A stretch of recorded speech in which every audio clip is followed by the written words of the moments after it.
والصلاة والسلام على من لا نبي بعد. أما بعد فإن خير الحديث كتاب الله وخير الهدي هدي محمد صلى الله عليه وسلم وشر الأمور محدثاتها وكل محدثة بدعة وكل بدعة ضلالة وكل ضلالة في النار. أعوذ بالله من الشيطان الرجيم. أطيعوا الله وأطيعوا الرسول ولا تبطلوا أعمالكم. প্রশংসা আল্লাহ তাআলার জন্য, শান্তি অবতীর্ণ হোক মুহাম্মদ মুস্তাফা সাল্লাল্লাহু আলাইহি ওয়াসাল্লামের উপর। আল্লাহুম্মা আমিন, আল্লাহুম্মা সাল্লি আলাইহি, আল্লাহুম্মা বারিক আলাইহি। আজ 31শে জানুয়ারি 2025।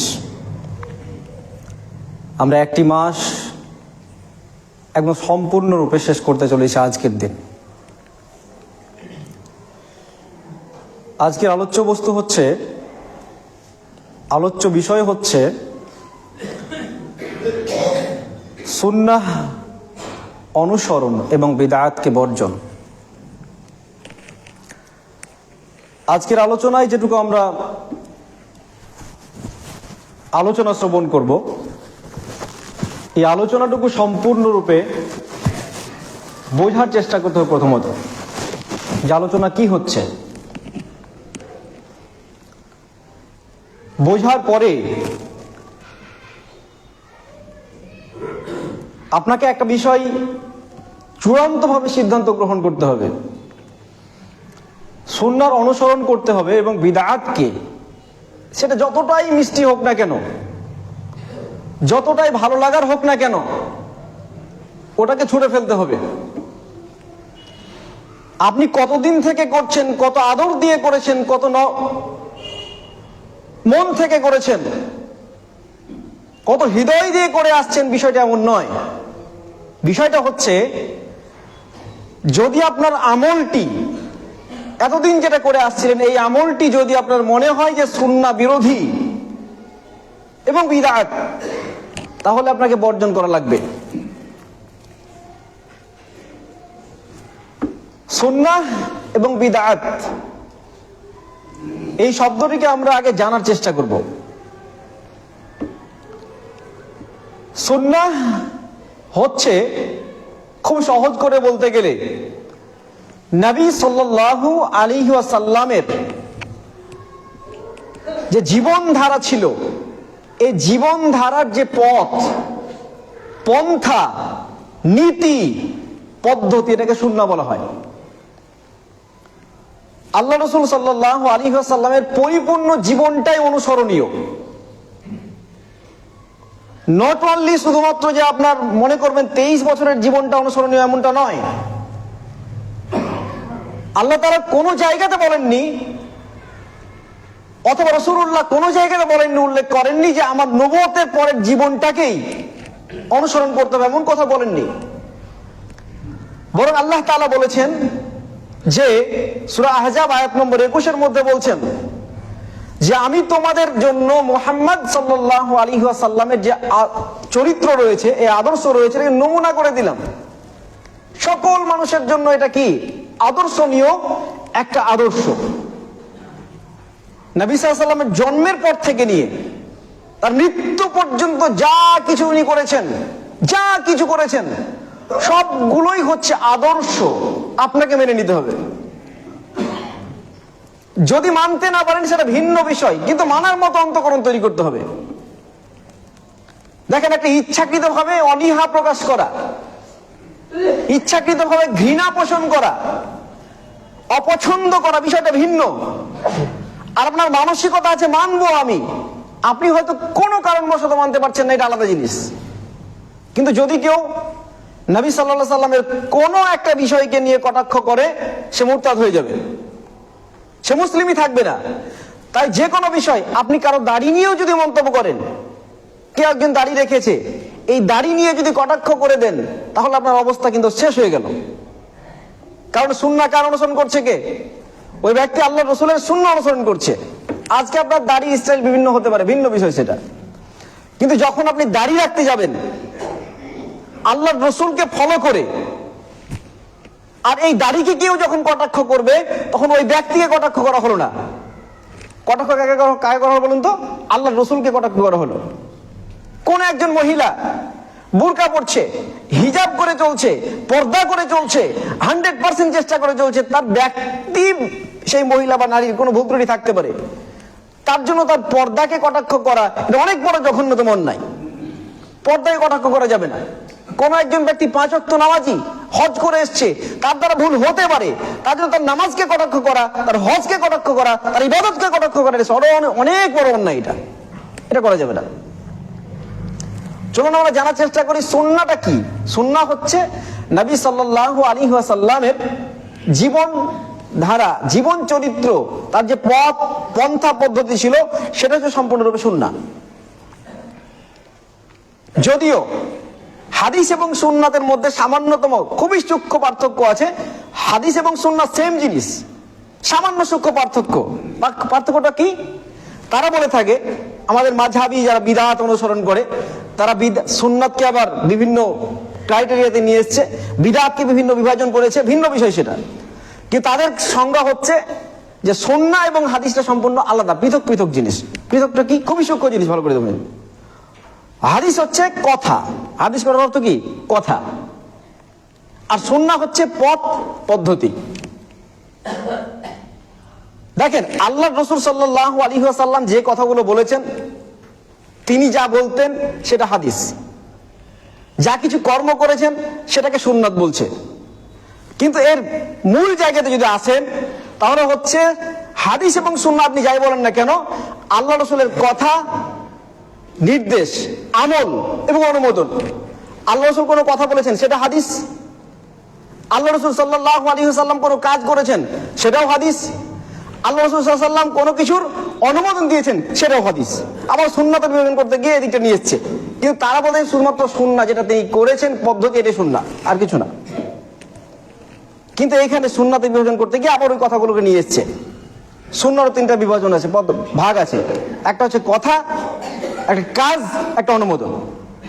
তার মানে দুটো জিনিস একই জায়গাতে চলে আসছে।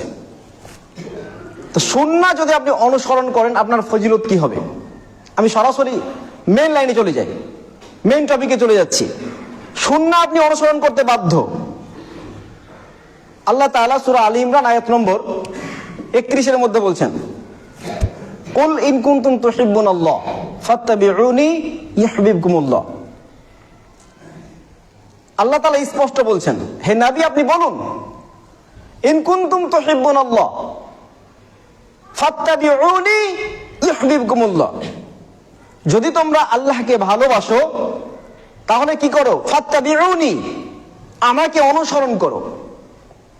আমরা অনেকে দাবি করি আল্লাহকে আমরা প্রচন্ড ভালোবাসি, প্রচুর ভালোবাসি, জীবনের চাইতে বেশি ভালোবাসি। কিন্তু দেখা যাবে যদি অ্যানালাইসিস করা যায়, ভাগ করা যায়, দেখা যায় যে আপনি কতটুকু সুন্নাহ অনুসরণ করছেন। আপনার পায়ের তলা থেকে নিয়ে চাঁদি পর্যন্ত যত কিছু আছে একটার মধ্যে সুন্নাতের বাস্তবায়ন লক্ষ্য করা যাবে না। সুন্নাহ তো পাবোই না, বরঞ্চ যেগুলো দেখা যাবে সেগুলো অন্য একটা সংস্কৃতি থেকে ধার করা জিনিস আপনি ব্যবহার করছেন, আদর্শকে অনুসরণ করছেন। অথচ আল্লাহ তাআলা বলছেন, যারা আমাকে ভালোবাসো বলছো, যারা আমার ভালোবাসা পেতে চাইছো, তারা কি করো? ফাত্তাবিউনি, তারা কি করো? আমার ইত্তেবা করো। তাহলে হবে কি? ইউহিব্বুকুমুল্লাহ, তাহলে আল্লাহ তোমাদেরকে ভালোবাসবেন, আল্লাহর ভালোবাসা অটোমেটিক্যালি পাবে।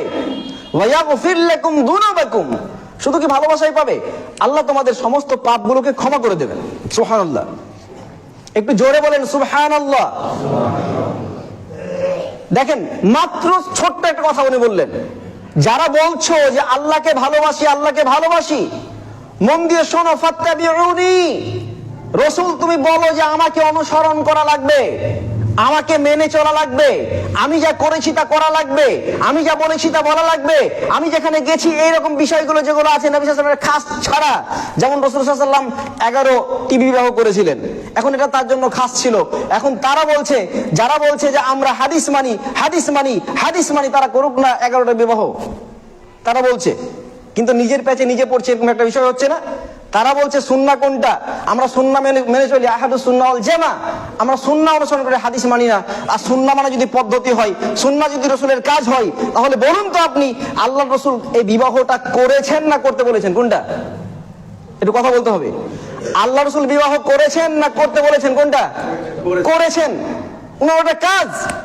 যারা বলছে যে মুহাম্মদ সাল্লাল্লাহু আলাইহি ওয়াসাল্লামের আমরা যখন বলি সুন্নাহ অনুসরণ করতে, হাদিসের অনুসরণ করতে, তো ওরা বলছে হাদিস যারা মানে, তো আল্লাহর রাসূলের হাদিস হচ্ছে যে তিনি 11টি বিবাহ করেছেন, তো ওরা এখন 11টি বিবাহ করুক। বিপরীত হয়ে যাচ্ছে না?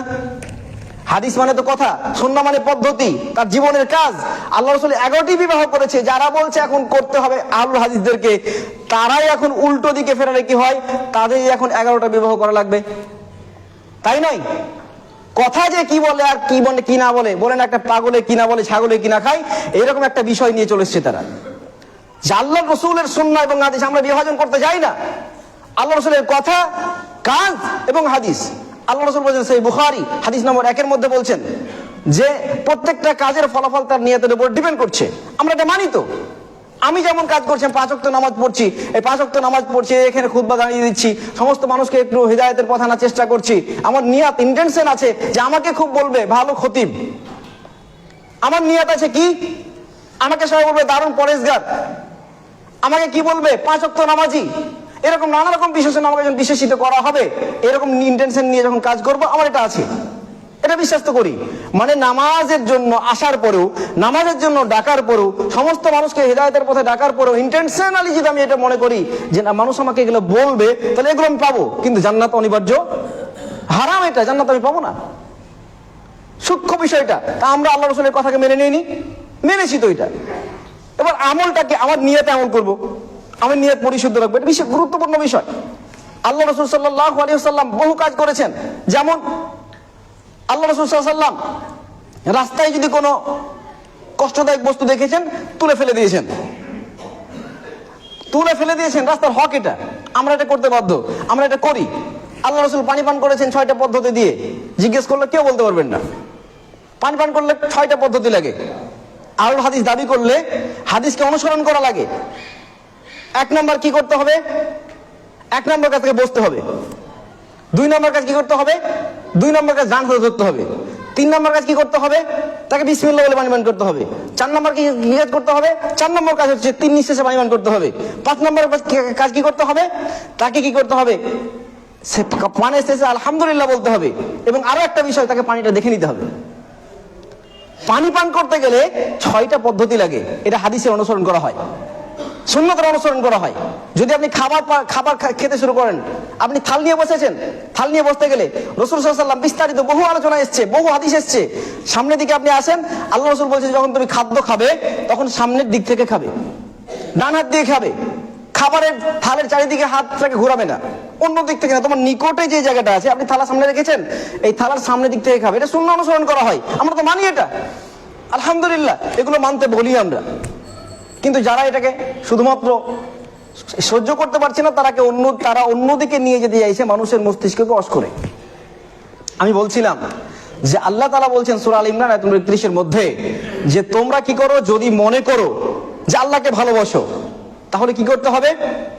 মুহাম্মদ সাল্লাল্লাহু আলাইহি ওয়াসাল্লামকে অনুসরণ করা লাগবে, এটা জরুরি। যদি কেউ অনুসরণ করে, আল্লাহ তাআলা বলছে তার জীবনের যে অপরাধগুলো আছে, এই অপরাধগুলোকে আল্লাহ ক্ষমা করে দেবেন। আল্লাহ তাআলা ক্ষমা করতে পছন্দ করেন, তো করুণাময় তিনি। আলহামদুলিল্লাহ, আমরা চেষ্টা করছি নিজের চরিত্র দিয়ে, নিজের জীবন দিয়ে সুন্নাহটাকে মেনে চলার এবং মানুষের মধ্যে সেই সুন্নাহর বাস্তবায়ন ঘটানোর চেষ্টা করছি। আলহামদুলিল্লাহ, আমরা আল্লাহ রাসূলের সুন্নাহ মেনে মতো ইনশাআল্লাহ, ইনশাআল্লাহ বলেন ইনশাআল্লাহ। আল্লাহ আপনাদের সবাইকে সে তৌফিক দান করুন। এবার দেখেন বিদআতটা কি জিনিস, এটা বলে সুন্নাহর ফজিলা এবং বিদআতের শাস্তি বলবো আমি। বিদআত হচ্ছে যে যেটা ইবাদত নয়, যেটা ইসলাম নয়, আপনি আরবি বুঝবেন না, সহজ করে বলে দিচ্ছি আমি, ইবাদত নয়, ইসলাম নয়, সেটাকে ইবাদত বলে চালিয়ে দেওয়া। যেমন যেমন যদি বলি আপনার সামনে যে শবে মিরাজ, স্পষ্ট বলে দিচ্ছি, শবে মিরাজ এটাকে কেন্দ্র করে যত রকমের ইবাদত আছে, এই সমস্ত ইবাদত গুলো সবগুলো বিদআত, আল্লাহ রাসূল সাল্লাল্লাহু আলাইহি সাল্লাম থেকে প্রমাণিত নয়। আমাকে অনেকে ফোন করেছে, ইমরান ভাই এই শবে মিরাজের দিন আমি কি কি আমল করব, রোজা রাখতে পারবো কি পারবো না, আলাদা কোনো ইবাদত আছে কিনা। আপনাদের আহলুল হাদিসদের মধ্য থেকেই ফোন করেছে, আমার কাছে রিপোর্ট এসছে যে আপনাদের এলাকাতে শবে মিরাজের দিন সিয়াম রেখেছে, আমার কাছে রিপোর্ট আছে এগুলো। তো শবে মেরাজ অর্থাৎ মেরাজের রজনী, মেরাজটা কি, মেরাজটা কি আপনাকে বুঝতে হবে। সূরা বানী ইসরাইল বা সূরা ইসরা আয়াত নম্বর 1 মেরাজের ঘটনা ওখানে উল্লেখ করা হয়েছে, সূরা নাজমে বলা হয়েছে। মেরাজটাকে সংক্ষিপ্তভাবে হালকা করে টাচ করে আমি সামনের দিকে যাবো ইনশাআল্লাহ।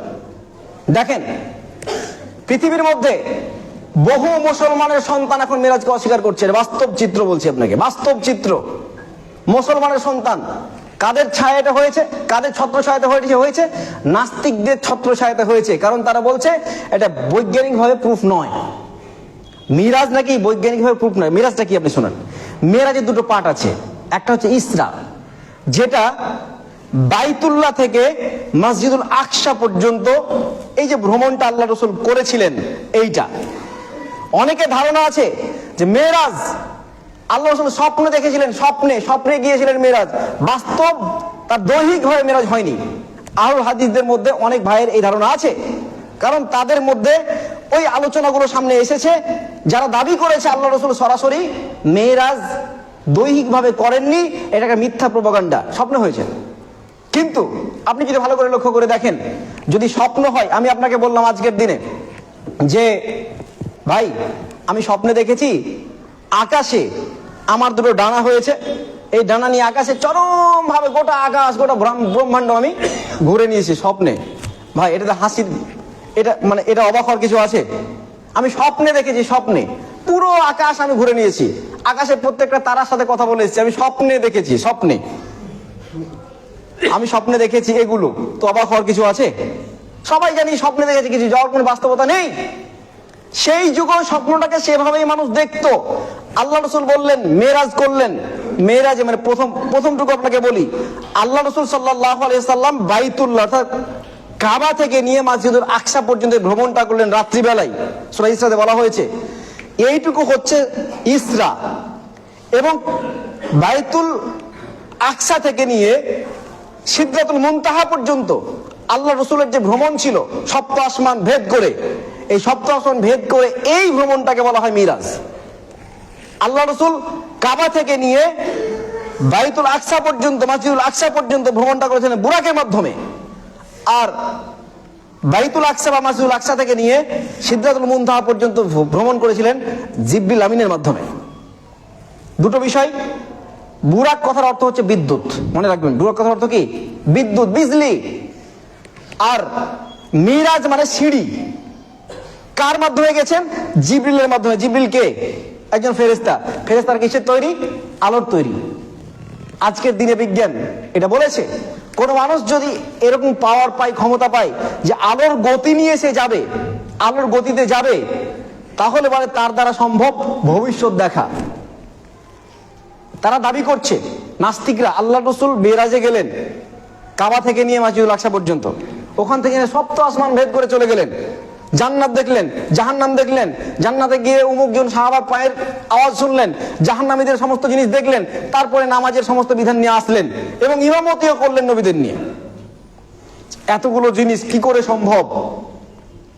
মাত্র রাতের কিছু অংশ, লাইলান, নাকেরা শব্দ ব্যবহার করা হয়েছে, অনির্দিষ্ট। লাইলান, দেখেন ভালো করে, লাইলান যখন আসবে, সামান্য কিছু অংশ, রাতের একটা সামান্য অংশ আল্লাহ রাসূল ভ্রমণ করেছেন। কোথায় কোথায় গেছেন? এখান থেকে নিয়ে, কাবা থেকে নিয়ে কোথায়? মসজিদুল আকসা। মসজিদুল আকসা কদিনের পথ আপনি জানেন? সেই সময় কতদিন লাগতো? 40 দিন লাগতো। কেউ যদি কাবা থেকে শুরু করতো ভ্রমণ যাত্রা, মসজিদুল আকসা পৌঁছতে কতদিন সময় লাগতো? 40 দিন লাগতো। আর ওইখান থেকে 7 আসমান ভেদ করে সিদরাতুল মুনতাহা পর্যন্ত যাওয়া কত সময় লাগতে পারে চিন্তা করেছেন? তার জন্য তারা অস্বীকার করছে না, এটা হতে পারে না, এর বৈজ্ঞানিকভাবে এটা হতে পারে না। কিন্তু আজকের দিনে বিজ্ঞান উন্নত হয়েছে, তারা ধারণা দিয়েছে কোন মানুষ যদি আলোর গতিতে চলে, আলোর গতিতে, তাহলে সে ভবিষ্যৎ দেখতে পারবে। অর্থাৎ আপনি এখানে জীবিত আছেন, কোন ব্যক্তি যদি এখন যদি আলোর গতি সামর্থ্য পায়, সক্ষম হয়, তাহলে সে আপনার থেকেও চলে যেতে পারে অনেক গতি নিয়ে, আপনার ভবিষ্যতে কি হবে সেটা দেখতে পারবে সে। আল্লাহ রাসূল সাল্লাল্লাহু আলাইহি ওয়াসাল্লামকে সেই ক্ষমতা আল্লাহ তাআলা দিয়েছিলেন। তিনি একা গেছিলেন না, তিনি তো গিয়েছিলেন জিবরিলের মাধ্যমে, তিনি গেছিলেন বুরাকের মাধ্যমে, বিজলি এবং বুরাকটা বিজলি, আর আল্লাহ রসুল সাল্লাল্লাহু আলাইহি ওয়াসাল্লামকে যিনি নিয়ে গেছেন তিনি জিবরিল, ওরা আলোরই তৈরি, লাইটের তৈরি। তো আলোর গতিতে আল্লাহ রসুল গিয়েছিলেন, আল্লাহ নিয়ে গেছিলেন, তার জন্য এটা বাস্তব সত্য কথা। এখন বিজ্ঞান যদি নাও থাকতো তাও এটা মুসলমানরা মানবে কেন বলেন তো? আল্লাহ রসুল বলেছেন। দেখেন আল্লাহ রসুল সাল্লাল্লাহু আলাইহি ওয়াসাল্লাম মিরাজের ঘটনা এসে বলছেন যে আমি এই ঘটনাগুলো প্রথমত উম্মে হানিকে বললো, উম্মে হানি রাদিয়াল্লাহু তাআলা আনহাকে বললো, তো উনি পরামর্শ দিলেন যে খবরদার আপনি এই মিরাজের ঘটনা মানুষের সামনে বলিয়েন না, যদি আপনি বলেন তাহলে মানুষজন তো বিশ্বাস করবে না, আপনার গালিগালাজ পর্যন্ত করবে। কারণ একটা আশ্চর্য বিষয়, এই সামান্য অংশে কিভাবে তিনি ভ্রমণ করলেন। বিষয় হচ্ছে আল্লাহ রাসূল সাল্লাল্লাহু আলাইহি ওয়াসাল্লাম বলে দিলেন, লোকজনকে বললেন আমি মিরাজে গিয়েছিলাম, আমি এইভাবে এই জিনিসগুলো দেখে এসেছি। বিষয় হচ্ছে কি দেখেন, এবার লোকজন বলছে একদিন তো যা বলে মানুষ বিশ্বাসই করেনি, লোকটাকে পাগল বলেছি নাউজুবিল্লাহ, লোকটাকে কবি বলেছি, লোকটাকে উন্মাদ বলেছি, কেউ বিশ্বাস করেনি। এইটা একটা সুযোগ যে আল্লাহর রাসূল মুহাম্মদ সাল্লাল্লাহু আলাইহি ওয়াসাল্লামকে উন্মাদ প্রমাণ করা যাবে। তারা বলাবলি করতে লাগলো, দেখো উন্মাদ ওনার কি একটা পরিস্থিতি তৈরি করেছে। ইনাকে আজকে কোথায় গিয়েছিল? কাবা থেকে নিয়ে মসজিদুল আকসা গেছিল এই রাত্রের কিছু অংশে, আবার এই মসজিদুল আকসা থেকে নিয়ে সিদরাতুল মুনতাহা 7 আসমান ভেদ করে চলে গেছিল। এটা হাস্যকর ব্যাপার নাই? মুসলমানদের কাছে নয়, কিন্তু ওদের কাছে হাস্যকর বিষয়। এটাকে রস করে মানুষের কাছে উপস্থাপন করে প্রচার করার চেষ্টা করলো আল্লাহ রাসূল মিথ্যা বলছে। এবারে আবু বকর রাদিয়াল্লাহু তাআলা আনহুকে তার কাছে গেল ওই বদমাস আবু জেহেলরা, যে দেখো তুমি যাকে নবী বলে মেনে নিয়েছো, সে আজকে বলছে আমি এই রাত্রে অমুক জায়গায় গেছিলাম। বলছে আমার নবী যদি বলে সেটাই সত্য। বলেন সুবহানাল্লাহ। আমার নবী যদি বলে সেটাই সত্য। যদি অন্য কেউ বলতো ভাবতাম, বিশ্বাস করতাম না, কিন্তু নবী বলেছেন মানে সত্য। আল্লাহ রাসূল বলেছেন মানে উনি মেরাজ করেছেন, সশরীরেই করেছেন।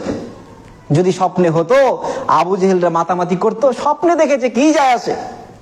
কাফের মুশরিকরা মাতামাতি করতো, স্বপ্নে দেখেছে কি যায় আসে। সশরীরে গেছিল বলেই তো এত মাতামাতি চলেছে। আর প্রথম শব্দটি সুবহানাল্লাযী, সুবহান, এই শব্দটি ব্যবহার করা হয় পবিত্র কোরআনে যত সূরাতে এসেছে। এই সুবহান শব্দটি সব জায়গাতে আশ্চর্যজনক ঘটনাই বর্ণনা করা হয়েছে। আর যত আশ্চর্যজনক ঘটনা তার সবগুলো বর্ণনা দেখবেন এই সুবহানা দিয়ে শুরু হয়েছে। আলহামদুলিল্লাহ, ওরা যদি বিশ্বাস নাও করে আপত্তি নেই, এটা হচ্ছে সুপার ন্যাচারাল একটা মুজিজা আল্লাহর রসুলকে দেওয়া হয়েছিল, যা তিনি করেছিলেন। এটা মুজিজা, আমরা মানবো ইনশাআল্লাহ। মেনেছি তো নাকি? ইনশাআল্লাহ। এবার আসি, তাহলে যারা এই শবে মেরাজের রাত্রিতে বা দিনে ইবাদত করে তারা স্পষ্ট বিদআত করছে, এতে কোনো সন্দেহ নাই। যা ইবাদত করে সব বিদআত। আর যদি এমন কেউ করে তাহলে তার আমল তো হবে না, সবগুলো ধ্বংস হয়ে যাবে আমল। প্রমাণ সূরা মুহাম্মদ আয়াত নম্বর 33-এর মধ্যে বলছেন আতিউল্লাহ ওয়া আতিউর রাসূল, আল্লাহর ইত্তেবা করো, আল্লাহর কথা মানো এবং রাসূলকে অনুসরণ করো। ওয়ালা তুবতিলু আমালাকুম, এবং অন্যথা তোমাদের কি করো না, তোমাদের আমলগুলোকে ধ্বংস করে দিও না। আল্লাহ বলছে আতিউল্লাহ, আল্লাহকে মানো, ওয়া আতিউর রাসূল, এবং রাসূলকে মানো। ওয়ালা তুবতিলু আমালাকুম, এবং তোমাদের কি করো, তোমাদের আমলগুলোকে, যে আমলগুলো করেছে সে আমলগুলো নষ্ট করে দিও না। তো কেউ যদি আল্লাহকে মানে আর রাসূলকে অনুসরণ না করে তাহলে কি হবে? তার কোনো আমল আল্লাহ তাআলা গ্রহণ করবে না। প্রমাণ সহিহ বুখারী হাদিস নম্বর 2697 এর মধ্যে বলছেন মান আহদাসা, আয়েশা সিদ্দিকা রাদিয়াল্লাহু তাআলা আনহা তিনি বর্ণনা করছেন আল্লাহ রাসূল বলেছেন যে এমন কোন কথা, এমন কোন কাজ যেটা নবী সাল্লাল্লাহু আলাইহি ওয়াসাল্লাম থেকে নির্দেশিত নয়, এমন কাজ যদি কেউ করে তাহলে সেটা পরিত্যাজ্য, বরবাদ। সহিহ মুসলিম হাদিস নম্বর 1718 তে বলা হয়েছে, মান আমিলা আমালান লাইসা আলাইহি আমরুনা ফাহুয়া রাদ্দুন। এমন কোন কাজ বা কথা আমি মুহাম্মদ দ্বারা নির্দেশিত নয়, অনুমোদিত নয়, এমন সমস্ত কাজই কি পরিত্যাজ্য, বাদ। তো যারা শবে মিরাজের রাত্রিতে বিদআত করেছেন, ইবাদত করেছেন, সবগুলো বিদআত, এই আমল গ্রহণ তো হয়নি, পাল্টা গুনাহ হয়েছে, অপরাধ হয়েছে। এই সমস্ত অপরাধ যদি কেউ করে থাকে তওবা করতে হবে। সুন্নাহর অনুসরণের ফজিলত আমি বলবো। আরো কিছু বিদআত আমাদের সমাজে প্রচলিত আছে, যেমন এখনো পর্যন্ত আমি দেখতে পাই, এখনো অনেক মসজিদে সম্মিলিত মুনাজাত এখানে হয় 5 ওয়াক্তের পরে, এই মসজিদে হয় না। এখনো পর্যন্ত দাফন ওখানে হয়, গোরস্থানে দাফনের সময় সম্মিলিত মুনাজাত হয়, এখনো পর্যন্ত হয়। মানুষের মধ্যে ধারণা তৈরি হয়ে গেছে মুনাজাত নাই, এই মুনাজাত দোয়া নাই, এই চিন্তা ভাবনাটাও একটা বিদআত। আপনাকে বলে দিচ্ছি, আপনি যে গোরস্থানে যাচ্ছেন নামাজের জন্য, কিসের নামাজ? মাইয়িতের জন্য নামাজে যাচ্ছেন, তাকে দাফন করতে হবে, তার জানাজা প্রয়োজন আছে, সবগুলোর পরে দাফনের পরেও তার জন্য দোয়া করা জরুরি। আল্লাহ রাসূল সাল্লাল্লাহু আলাইহি ওয়াসাল্লাম বলেছেন, খবরদার মাইয়িতকে দাফন করার পরে তার দোয়া না করা পর্যন্ত যাবে না, যাবে না বলা হয়েছে। আপনি দোয়া নাই কোথায় বলেন? আপনি দোয়া নাই এমনটা নেই, ভালো করে বুঝে নেন। মাইয়িতকে দাফন করার পরে ওই ব্যক্তি, যে ব্যক্তি দাফন করেছে, আবারও বলে দিচ্ছি, আপনি জানাজার নামাজে গেছেন, জানাজার নামাজ পড়ে যদি চলে আসেন ভিন্ন কথা, এক রাত পেয়ে গেলেন, কিন্তু জানাজার পরে যদি দাফন করে নেন, দাফনের পর আপনাকে বসাই লাগবে, দাঁড়াই লাগবে, ওই দাফন কমপ্লিট হবে, ওইখানে দোয়া করে তারপর আসতে পারবেন, দোয়া না করে আসতে পারবেন না। আপনি মনে করে নিয়েছেন দোয়া নাই, এই দোয়া নাই বলে সবাই যে চলে আসার রীতি তৈরি হয়েছে, এটা সম্পূর্ণরূপে বিদআত। আপনি একটা সামান্য গুরুত্বপূর্ণ সুন্নাতকে বর্জন করে দিয়েছেন। অন্য একটা হাদিসের মধ্যে এসছে, কোন ব্যক্তি যদি বিদআত চালু করে কোনো জায়গাতে, তাহলে সেই জায়গাতে সুন্নাতটা উঠিয়ে নেওয়া হয়। চিন্তা করেছেন? আজকে দোয়া করার যে প্রচলনটা ছিল মাইয়িতের জন্য রাসূলের জামানায়, সেটাকে বাদ দিয়ে যখন সম্মিলিত মুনাজাত শুরু করলো, অরিজিনাল যে সুন্নাহ সেটা উঠে গেল। আর আজকে যখন বলছি ভাইগুলো করিয়েন না, তখন সরাসরি বলছে দোয়া নাই তো করবো কি? দোয়া নাই আপনাকে কেউ বলেনি। আপনি জানাজার নামাজে যাবেন, জানাজার নামাজ পড়লে 1 কিরাত নেকি পাবেন, 2 কিরাত নেকি পেতে হলে আপনাকে দাফন করা লাগবে, দাফন করার পরে আবার দোয়া করাও লাগবে। তার জন্য দোয়া করতে হবে, কতটুকু দোয়া? আল্লাহুম্মা গফির লাহু ওয়া সাব্বিতহু, ওই ব্যক্তির জন্য দোয়া করতে হবে যে ব্যক্তিকে দাফন করেছেন, কবরে রেখেছেন, তার জন্য দোয়া করতে হবে কি? আল্লাহ তুমি তার উপরে রহম করো এবং তাকে প্রশ্ন উত্তরগুলো সহজ করে দাও। তার জন্য স্পেশালি আরো কিছু দোয়া করতে পারেন, কিন্তু ব্যক্তি আপনি দোয়া করবেন। সম্মিলিত মুনাজাত বিদআত, অনেকগুলো আলোচনা করা যায়। কিছুদিন আগে আপনাদের এলাকাতে চাল্লিশা হয় আহলে হাদিস জায়গাতে, কয়েকদিন আগে 2 থেকে 3 মাস আগে আমি দেখেছিলাম যে কে একজন মরেছে, তার অনেকদিন পর 40-42 দিন পরে একটা মাইয়িতকে কেন্দ্র করে জালসা হচ্ছে। বাড়িতে জালসা, বাড়িতে জালসাতে আমাকেও দাওয়াত করেছে, আপনাকে জালসা করতে হবে। আমি জিজ্ঞাসা করলাম ব্যাপার কি? তো এমনি জালসা করছি। খোঁজ খবর নিয়ে জানতে বললাম এমনি নয়, তার বাড়িতে একজন মারা গিয়েছিল, তার জন্য আজকে অনেকদিন পর জালসা করার ইচ্ছা হয়েছে, মাইয়িতের জন্য জালসা করবে। এটা বিদআত, চরম বিদআত। মুফতি সাহেবরা যাচ্ছে, কিছু বলছে না, ভালো করে পায়েস রান্না, ক্ষীর সিরনি খেয়ে, মাংস পোলাও খেয়ে চলে আসছে, ভাবছে জালসাই তো করলাম। ও জালসা করেনি, বিদআত করেছো। খাবারের আয়োজন করেনি, বিদআত করেছে। এগুলো করা যাবে না। বিদআত করলে অনেক বড় শাস্তি আছে, আমি একটু পরে আলোচনা করছি। আগে আমরা আলোচনা করার চেষ্টা করব সুন্নাহর অনুসরণ। সুন্নাহর অনুসরণ যদি কেউ করে, তাহলে তার জান্নাতের পথ উন্মোচন হয়ে যায়। কেমন করে? সহিহ বুখারী হাদিস নম্বর 7280 মধ্যে বলা হচ্ছে, কুল্লু উম্মতি ইয়াদখুলুনাল জান্নাহ ইল্লা মান আবা। কিলা ওয়া মান ইয়াবা ইয়া রাসূলুল্লাহ সাল্লাল্লাহু আলাইহি ওয়াসাল্লাম? মান আতানি দাখালাল জান্নাহ ওয়া মান আসানি ফাকাদ আবা। রাসূল আকরাম সাল্লাল্লাহু আলাইহি ওয়াসাল্লাম বললেন যে আমার উম্মতের সকলেই জান্নাতে যাবে। ভালো করে বুঝেন, আমার উম্মতের সকলেই জান্নাতে যাবে। আল্লাহ রাসূলের যদি বর্তমান বিশ্বে কতজন আছে? 800 বা 900 কোটি মানুষ। এই 800 বা 900 কোটি যদি আল্লাহ রাসূলের ইসলাম গ্রহণ করে নেয়, আর সবাই যদি উম্মত হয়, সবাই তো উম্মত, হিন্দু হোক, খ্রিস্টান হোক, জৈন হোক, সবাই উম্মত। আল্লাহ রাসূল বললেন আমার উম্মতের সবাই জান্নাতে যাবে ইল্লা মান আবা। তিনি বললেন শুধুমাত্র আবা ব্যতিরেকে। ধরেন এখানে 100 জন, এখানে 500 জন মুসল্লি আছে, সবাই আল্লাহ রাসূলের উম্মাহ। এবার তিনি বললেন 500 জনই জান্নাতে যাবে, একজন জান্নাতে যাবে না। কে জান্নাতে যাবে না? আবা। আল্লাহ রাসূল সাল্লাল্লাহু আলাইহি ওয়াসাল্লামের এই কথাটাই শুনে সাহাবারা বুঝতে পারলেন না আবা কে। আল্লাহ রাসূল সাল্লাল্লাহু আলাইহি ওয়াসাল্লাম এবার বললেন যে আবা হচ্ছে মান আতাআনি দাখালাল জান্নাহ, যে ব্যক্তি আমি মুহাম্মদ সাল্লাল্লাহু আলাইহি সাল্লামকে অনুসরণ করলো সে ব্যক্তি জান্নাতে চলে গেল, প্রবেশ করলো। আর যে ব্যক্তি আমাকে উপেক্ষা করলো, আমার কথাকে মানলো না, সেই ব্যক্তি আবা, মানে আল্লাহর রসুলকে যারা অমান্য করলো, আল্লাহ রসুল বলেছেন একটা, ও করেছে একটা, আল্লাহ রসুল দেখালেন একটা, ও দেখলো একটা, আল্লাহ রসুল বললেন একটা, ও শুনলো একটা, এমন যদি হয় তাহলে সেই ব্যক্তি আবা। আর সেই ব্যক্তি যদি আমার মতো আল খাল্লা পড়া একদম চরম সুন্দর, চরম পরেশগার, চরম মানে প্রভাবশালী একজন ব্যক্তি হয়, আর আমি যদি কাজটা করি, তো আমি মোহাম্মদ ইমরান হোসেন এত বড় মানুষ হওয়ার পরেও যদি রসুলকে অমান্য করি, রসুলের সুন্নাহকে পায়ের তলে কুচলে দেওয়ার চেষ্টা করি, তাহলে আমার স্থান কোথায় বলেন, কথা বলেন?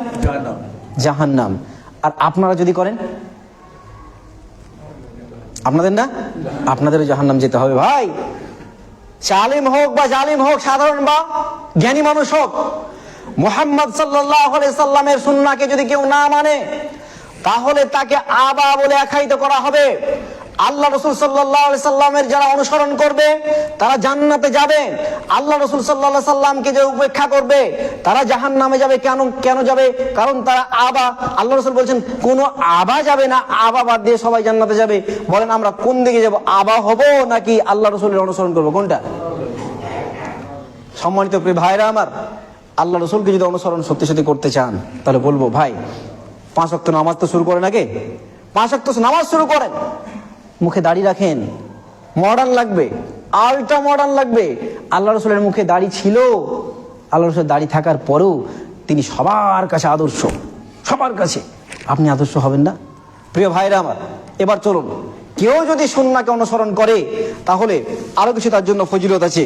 সেটা হচ্ছে 2 নম্বর হচ্ছে যে কিয়ামতের দিন নবীজির সুপারিশ তারা পাবে। আল্লাহ রাসূল বলছেন মান আহিয়া সুন্নতি ফাকাদ আহাব্বানি। আল্লাহ রাসূল বলছেন যে ব্যক্তি আমার সুন্নাতকে উজ্জীবিত করলো, সুন্নাহকে মানলো, প্রতিষ্ঠা করলো, সে ব্যক্তি আহাব্বানি, আমাকে সে ভালোবাসলো। মান আহাব্বানি কানা মাই ফিল জান্নাহ, এই যে ব্যক্তি আমাকে ভালোবাসলো অবশ্যই সে আমার সাথে জান্নাতে যাবে। সুবহানাল্লাহ, এটা সুন্নাহ। আল্লাহ রাসূল বলছেন যে ব্যক্তি আমার সুন্নাহকে বাঁচালো, উজ্জীবিত করলো, সে ব্যক্তি আমাকে ভালোবাসলো। আর যে আমাকে ভালোবাসলো সে কোথায় যাবে? আমার সাথে জান্নাতে যাবে। এর চেয়ে ভালো সৌভাগ্য কিছু হতে পারে? একজন সাহাবা এসে বলছে আল্লাহ রাসূল সাল্লাল্লাহু আলাইহি ওয়াসাল্লাম, আল্লাহ রাসূল বললেন তুমি আমার কাছে কিছু চাও। তো তিনি বলছেন আমি আপনার সাথে জান্নাত যেতে চাই। এটা ছাড়া অন্য কিছু চাও? না, আপনার সাথে জান্নাত যেতে চাই। এটা ছাড়া বলো না। বলছে না, আপনার সাথে আমি জান্নাতেই, আপনার সাথেই জান্নাত যেতে চাই, যে আমি আপনার সাথে যাব। তো আল্লাহ রাসূল তাকে বলে দিলেন বেশি বেশি ইবাদত করতে হবে, সৎ আমল করতে হবে, নফল ইবাদত করতে হবে, তাহলে আমার সাথে জান্নাতে যাওয়া সহজ হবে, সুযোগ হবে। তো আল্লাহ রাসূল বললেন যে ব্যক্তি আমার সুন্নাহকে উজ্জীবিত করবে, আজকের দিনে দেখেন এই যে গোরস্থানে আপনার যে বিষয়গুলো এসছে, আপনি বিদাতকে সরিয়ে দিয়ে সুন্নাত চালু করেন, সাংঘাতিক পর্যায়ে আপনি ফজিলতপূর্ণ হবেন, আল্লাহ রসুলের সাথে জান্নাতে যাওয়ার সৌভাগ্য অর্জন করবেন ইনশাআল্লাহ। এখানে শেষ নয়, একটা হাদিসের মধ্যে এসছে আল্লাহ রসুল বলেছেন 100 জন শহীদের মর্যাদা পাওয়া যায় যদি কেউ সুন্নাহকে মেনে চলে। আল্লাহ রসুল বলছেন মান তামাসসাকা বিসুন্নতি ইনদা ফাসাদি উম্মতি ফালাহু আজরু মিআতি শাহিদিন। আল্লাহ রসুল বলছেন ওই সময় যখন উম্মতের অনেক সংকটময় সময় হবে, এই সময় যদি আমার কোনো সুন্নাহকে কেউ আঁকড়ে ধরে, মেনে চলে, তাহলে সেই ব্যক্তি একটা সুন্নাহকে মানলো না, সেই ব্যক্তি 100 জন শহীদের মর্যাদা পেল। সুবহানাল্লাহ। এবারে আসেন বিদাত।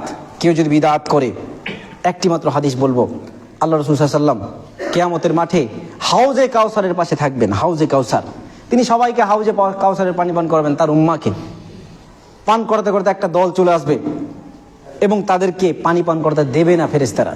যে ব্যাপার কি, পানি পান করতে দিচ্ছ না কেন? যারা তো উম্মা, মানে নামাজ পড়েছে, হজ করেছে, যাকাত দিয়েছে, মুসলমান, বোঝা যাচ্ছে। বলছে এরা তো আমার উম্মা, আমি দেখতে পাচ্ছি, তো এদেরকে আমাকে পানি পান করতে দাও। বলছে না, পানি পান করতে দেওয়া হবে না। কেন হবে না? বলছে আপনার চলে যাওয়ার পরে এরা আপনার ইসলামের মধ্যে আপনি যা রেখে এসেছেন সেটাকে পরিবর্তন করে দিয়েছে। আল্লাহ রাসূল বলছেন সুউকান সুউকান, স্পষ্ট বলছেন দূর হয়ে যাও, দূর হয়ে যাও। লিমান গায়্যারা বাদি, যে আমার পরে আমার সুন্নাহর মধ্যে ইসলাম যেটা আমি দিয়েছি সেটাকে পরিবর্তন করেছো, তারা তোমরা দূর হয়ে যাও।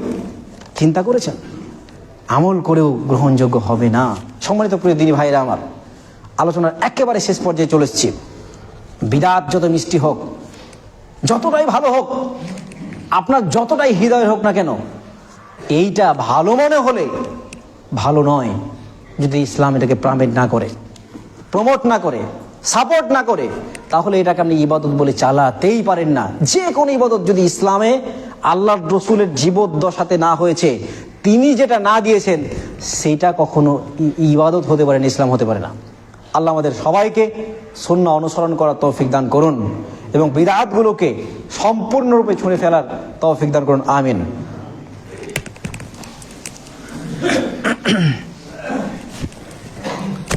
আলহামদুলিল্লাহ ওয়াহদা ওয়াসসালাতু ওয়াসসালামু আলা মান লা নাবিয়্যা বা'দা, আম্মা বা'দ, ফাআউযু বিল্লাহি মিনাশ শাইতানির রাজিম।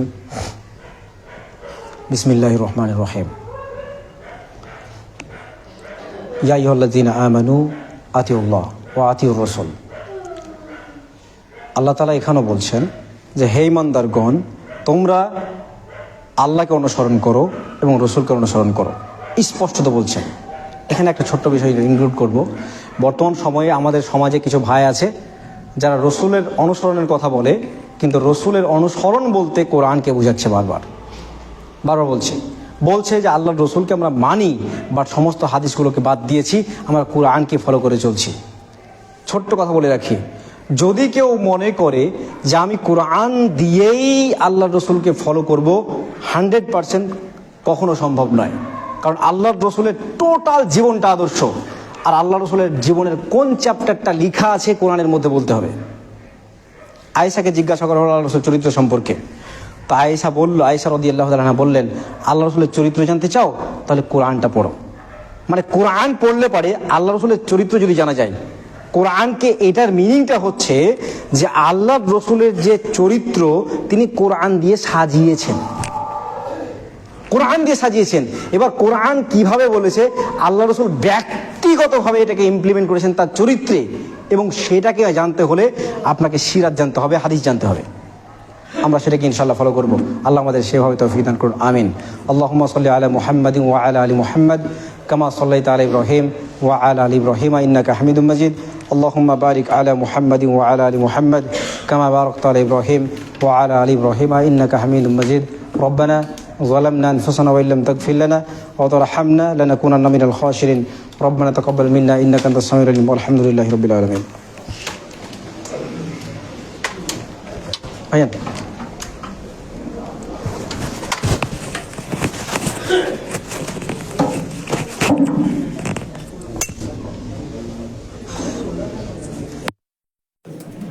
সাকিব ভাই আসেন, আসেন, আসেন ভাই, আসেন।